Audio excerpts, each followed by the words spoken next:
Let's start with the far leg outside cradle. Like I said, it's one of the most famous, most used cradles, and I will show you what you can do from there. You have to understand that usually the cradle is used when someone is trying to escape and turning onto his side. When he's flat on his back, usually I don't go for a cradle. However, when someone is trying to escape from side control, usually he does two things. He either goes to his knees, or he's trying to put you in his guard. For both actions, he has to bring his knees close to his chest. That means his head and his knee comes close together, and that's the opportunity for you to attack with the cradle. So let's start with the basics about the cradle. So we are here, and let's turn the head first this way. You go, let's say you're in side control, you try to get the underhook, you don't get the underhook, you feel he's turned to his side. What you do is you go here, around his neck, under his chin, and this one goes from the outside into under his knee, and you grab. What you do is you use this grip, because this grip gives you the biggest distance, so you can really control. So you're here and here. This is the position. From here, you can do different things. You can stay in this position. Usually, I don't put my weight on him. I keep my weight away from him, and I'm not squeezing like crazy. I'm not wrestling with the guy. I try to control him, try to have isometric tension in my arms, but I'm not squeezing him like crazy.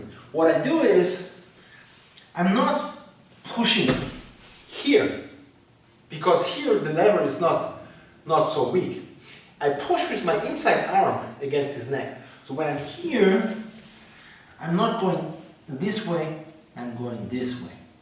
I'm closing my little bone on the inside of my arm against my own ribs. And that creates tension at his neck. That's why I don't need to overpower him. I'm not here and squeezing him like crazy. No, I'm here and my elbow goes to my ribs. That is what gives me the control in the upper body department. From here, what I do,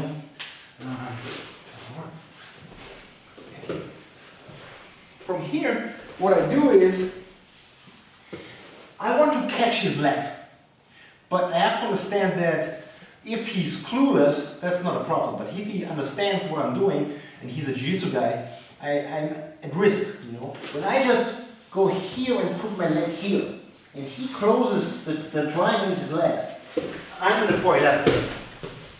I be finished, So I do it, but you have to understand, it's not just putting your knee between his legs. Otherwise, if he's a good leg locker, you end up in the leg lock maybe. So what I do is, and here I'm controlling. Personally, you can do it from here. Personally, I don't like that. I used to sit here. Now I go for his Achilles tendon. You see, his Achilles tendon is trapped. And from here, I keep the pressure and I move up.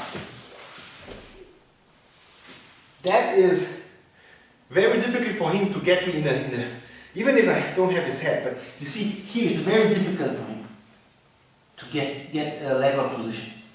And that is a very important point. This, if he puts his head up, like I said, this is nothing. Very, very important to understand if you want to apply this technique to Jiu Jitsu. So you're here, you're controlling. Like I said, personally, to have base, this is like, just try, You can be rough and can put the weight on him, but even that is not very, very balanced. This is pretty good. He cannot escape. Don't worry about him escaping. His knee is in his face. Here, pull away from the leg lock. Come up, control. That's the first step. This is my cradle starting point. From here, I go into submission. My head is here, and you can see the position This is the position. Far away, last time. So here, let's turn this way one more time so you can see it from this side. So here, yes. So I'm here, I feel, I sit up, I hook, I pull, I come up high. This is the position, and from here I start my game. You see here, high up, and that's the good position. That is number one, the basic control of the far leg outside cradle.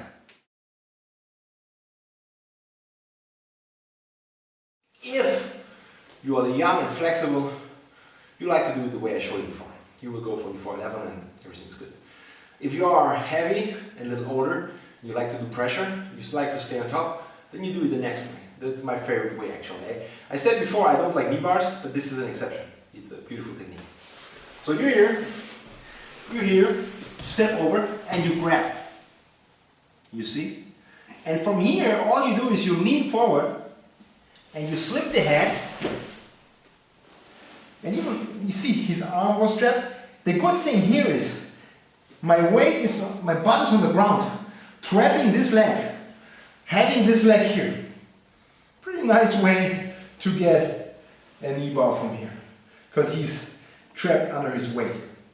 If he would be able to turn in this direction maybe, you know, if he turns some way in this direction, you see his heel comes up, I can't do it right now, hurt his knee, but his knee is jacked, you know, he can't, even if he would turn more in this direction, you see, I would end up in a heel hook position. So it's pretty strong. But it's hard for him to even turn. And it's that's my favorite to do from there, you know. So here you go for the back step. Here you grab and you just move to the front. You put your weight forward and then you let slip his head. Slip his head, put your butt on the ground, and now it's hard for him to get out with his leg. It takes him really long time to really get up. And I have a pretty good position to just finish with a knee bar. You see, I mean, I have from here pretty much space to kill him, to get the knee bar. So last time. Like I said, my favorite attack from here, because you can stay. You grab, you here.